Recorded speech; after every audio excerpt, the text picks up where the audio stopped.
Okay, now we're on to our section where we talk a bit generally about the garden. I think we've got a lot to cover in this section, Keith. I know probably best now to start with the lawn. Okay. So what should we be doing with the lawn now this month? Well, if they haven't already done the aeration and the scarifying that we talked about last month, then October's a good month for doing that.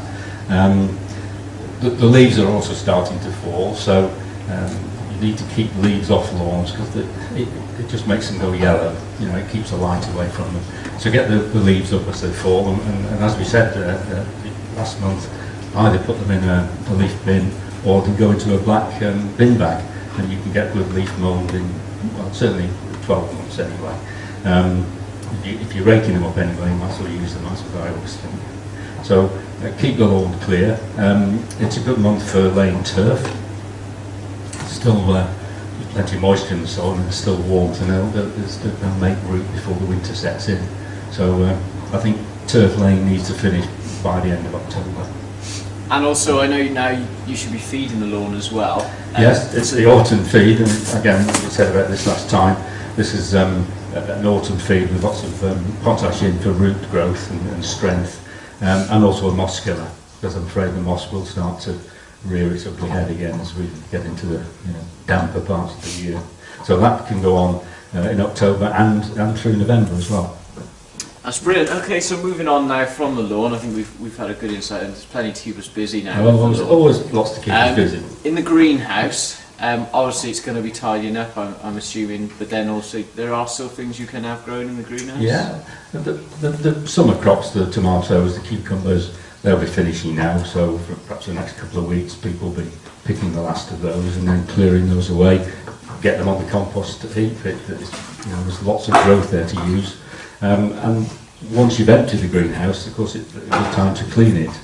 And again, you've got something down there. This is what I use. It's Jay's fluid. It's a multi-purpose thing, really, but very dilute in the greenhouse. It's a bit smelly, but it cleans the glass, so you're letting more light in. But it also deals with pests and fungal diseases and cuts those down through the winter. So it's a good time to do that. You can get the shading off at the same time. And then, I'm afraid, we're into bubble wrap territory, aren't we, as the days get shorter and the nights get colder. So it's an old change in the greenhouse, really, in this month. I think we've already now recently started to notice a change in the weather. I don't know how much longer the shorts are going to last, but it's definitely getting colder, I think. Well, I think most people are pleased that I've stopped wearing the shorts, so that's always a good thing this time of year. But yeah, we're certainly well into autumn now, and all of a sudden it's changed from a very nice late summer into more typical autumn weather, isn't it? So we've got some fleece here now. This is great for protecting anything in the garden or even in the greenhouse. Yes, it can be used in the greenhouse, give you kind of extra protection, but very good outside as well, just draped over plants. Just gives them that little bit of extra protection when the weather gets really bad. I think I'd just get the fleece ready at the moment. You probably don't need to use it yet, but you need to have it available, when we get the really chilly nights. Okay, that's brilliant. Now, any last minute general advice you've got for this month, Keith?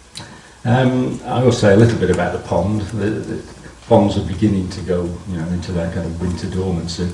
But you might need to do a last clearance of those oxygenating plants that can tend to choke the pond a little bit. Keeping leaves out is another big thing at this time of year. There's two ways really: either using your net on a pretty regular basis just to scoop them out, or to cover the whole pond with a net for a few weeks to catch the leaves before they can get in there.